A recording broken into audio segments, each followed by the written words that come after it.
Assalamualaikum warahmatullahi wabarakatuh. Izin memperkenalkan diri, nama saya Putri Febriola dengan NIM 51111712007 dari kelompok 6 yang anggotanya terdiri dari Jessica Maristella Simarmata dengan NIM 51111711992. Lalu ada Tia Apriani dengan NIM 51111711995. Lalu ada Rahayu Rosliana dengan NIM 51111712008. Lalu saya sendiri. Kelompok 6 ini terdiri dari 4 anggota. Di sini kelompok 6 atau kami akan mempresentasikan atau memaparkan mengenai PT Nutrifood yang berusaha mengatasi masalah lingkungannya. Langsung saja. Pertumbuhan penduduk yang semakin meningkat mendorong semakin pesatnya perkembangan industri agar dapat memenuhi kebutuhan masyarakat. Sisi negatif dari adanya perkembangan industri ini adalah kerusakan lingkungan akibat eksploitasi sumber daya yang ada dan limbah yang dihasilkan dari industri. Karena suatu perusahaan atau suatu pabrik yang memproduksi suatu produk pasti akan menghasilkan suatu limbah, yang dimana itu balik lagi kepada suatu perusahaan atau suatu pabrik tersebut, bagaimana cara mengelola dan mengolah suatu limbah tersebut. Dalam proses produksinya, industri biasanya menggunakan bahan kimia, yang dimana dapat menghasilkan limbah dengan karakteristik fisik, kimia, dan biologi. Saat ini masih ada perusahaan yang belum sadar akan pentingnya menjaga lingkungan, karena masih terdapat perusahaan yang membuang limbah produksinya langsung ke sungai tanpa mengolahnya terlebih dahulu, sehingga mengakibatkan pencemaran terhadap lingkungan, yang lebih khususnya pencemaran terhadap air, yang dimana efeknya pun akan mengimbas kepada masyarakat sekitar.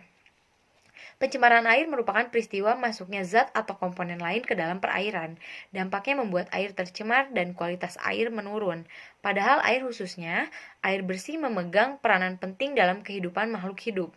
Air yang tercemar tidak bisa dimanfaatkan dan menyebabkan penyakit. Pencemaran air bisa terjadi dari limbah industri, limbah rumah tangga, dan limbah pertanian. Dan limbah industri lah yang sangat potensial sebagai penyebab terjadinya pencemaran air. Saya Tia Apriani dengan NIM 195. Di sini saya akan melanjutkan pembahasan mengenai dampak dari adanya masalah pencemaran air terhadap masyarakat. Di antaranya, yang pertama adalah menurunnya kualitas air bersih. Air merupakan kebutuhan utama bagi proses kehidupan di bumi. Pada saat ini, air menjadi masalah yang memerlukan perhatian yang sangat serius.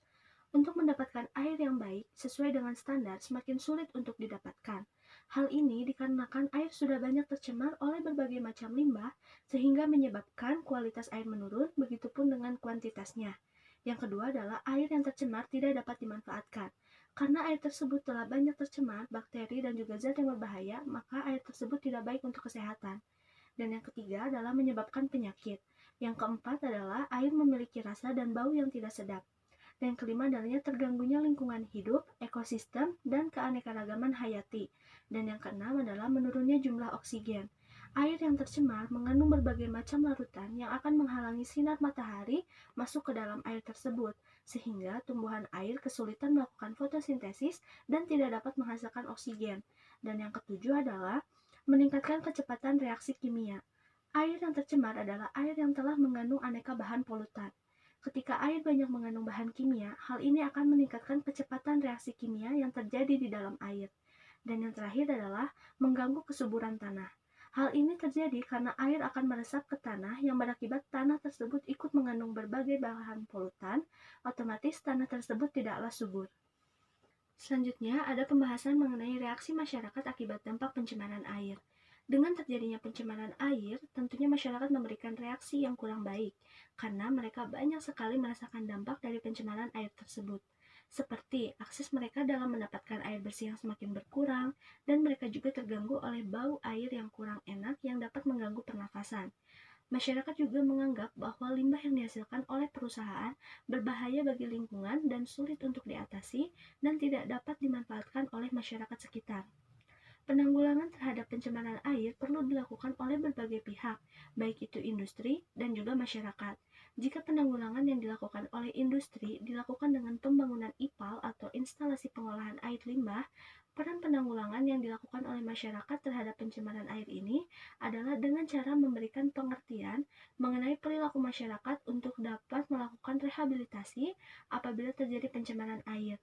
Untuk mengatasi pencemaran air tersebut, masyarakat dapat melakukan usaha preventif, misalnya dengan tidak membuang sampah sembarangan yang dapat memperparah pencemaran dan lain-lain.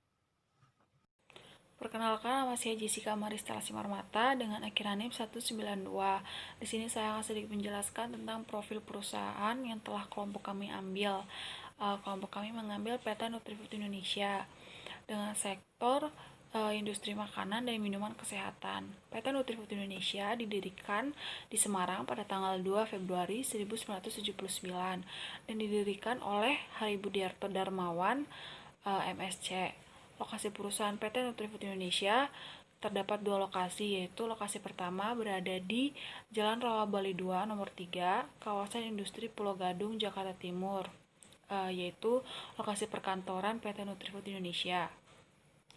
Dan lokasi kedua berada di Jalan Raya Ciawi nomor 280A, Ciawi, Bogor, yaitu lokasi pabrik dan gudang PT Nutrifood Indonesia. Adapun produk-produk yang telah dihasilkan oleh PT Nutrifood Indonesia yaitu yang pertama ada Tropicana Slim, yang kedua ada Hilo, yang ketiga ada Nutrisari, yang keempat ada Elemen, yang kelima ada Wedang, dan yang terakhir ada WRP. Selanjutnya yaitu Green Marketing. Green marketing atau bisa juga disebut sebagai pemasaran hijau merupakan pemasaran yang menggunakan isu tentang lingkungan sebagai strategi untuk memasarkan produk. Green marketing dalam perusahaan meliputi beberapa hal, yaitu proses produksi, proses penetapan harga, proses promosi, dan proses distribusi. Maka dari itu, green marketing juga dapat diartikan sebagai kegiatan yang diambil oleh perusahaan-perusahaan yang memperhatikan tentang lingkungan dengan memberikan barang atau jasa untuk menciptakan konsumen dan kepuasan masyarakat, meliputi pemasaran sosial, pemasaran ekologi, atau pemasaran lingkungan. Nutrifood juga mempunyai 4 sasaran yang sejalan dengan kesterilan lingkungan, yaitu yang pertama ada Nutrifood berusaha mengurangi dampak negatif pada lingkungan yang timbul akibat kegiatan bisnisnya. Yang kedua, efisiensi sumber daya yang termasuk di dalamnya energi, air, bahan baku, dan kemasan yang berpotensi sebagai limbah atau sampah. Dan yang ketiga ada perilaku karyawan yang ramah lingkungan.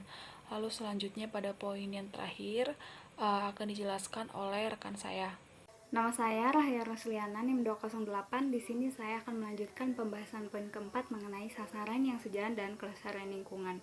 Poin keempat ini adalah efisiensi sumber daya dan pengolahan sumber cemaran dari proses bisnis yang diwujudkan melalui program 5R, yaitu Reduce, Reuse, Recycle, Replace, dan Replant. Untuk R yang pertama yaitu reduce atau mengurangi produk sampah dengan cara mengurangi pemakaian suatu barang, serta tidak melakukan pola konsumsi yang berlebihan. Nutrifood menerapkan beberapa hal di antaranya sirkular ekonomi dengan cara meminimalisir siklus produksi konsumsi, bekerja sama dengan PT Biokonversi Indonesia dalam pengolahan limbah produk gagal, melakukan penghematan energi dan memindahkan gudang bahan baku dan fasilitas produksi yang berdekatan, memasang instalasi pengolahan limbah cair, dan melakukan program Earth Hour dan e-switch. Kemudian terdapat reuse atau menggunakan kembali material yang masih layak pakai. Kegiatan yang dilakukan berupa pemanfaatan kembali produk-produk retur menjadi produk cair yang digunakan untuk memupuki tanaman-tanaman di area. Kemudian, dalam proses pengemasan menggunakan wadah-wadah dari pengemasan tersebut agar dapat digunakan kembali. Kemudian R yang ketiga yaitu recycle atau mendaur ulang. Jadi, pada prinsipnya kegiatan ini memanfaatkan barang bekas dengan cara mengolah materialnya untuk dapat digunakan lebih lanjut. Langkah-langkah yang diterapkan adalah yang pertama, membuat packaging produk-produk Nutrifood berasal dari bahan yang dapat didaur ulang seperti kertas. Kemudian Nutrifood membuat program take back kemasan untuk produk Hilo dan Nutrisari dan cara mengambil kembali kemasan. dari konsumen untuk didaur ulang. Selanjutnya yaitu replace atau mengganti pemakaian suatu barang alternatif yang sifatnya lebih ramah lingkungan dan dapat digunakan kembali dengan cara yang pertama, Nutrifood mengubah sampah organik menjadi pupuk kompos. Kemudian Nutrifood memberikan sampah kertas pada Yayasan Nara Kreatif sebagai mitra binaan yang mampu memanfaatkan produk yang bernilai guna. Yang terakhir yaitu replant atau menanam kembali atau sering juga disebut reboisasi. Perusahaan Nutrifood melakukan kegiatan diantaranya Nutrifood membangun era konservasi lingkungan, kemudian menerapkan kegiatan volunteerism yang diberi nama Nutrifood berkebun, dan yang terakhir yaitu Green Initiative pada lini supply chain yaitu pembuatan green supplier. Sekian pembahasan mengenai PT Nutrifood berusaha mengatasi lingkungan. Wassalamualaikum warahmatullahi wabarakatuh.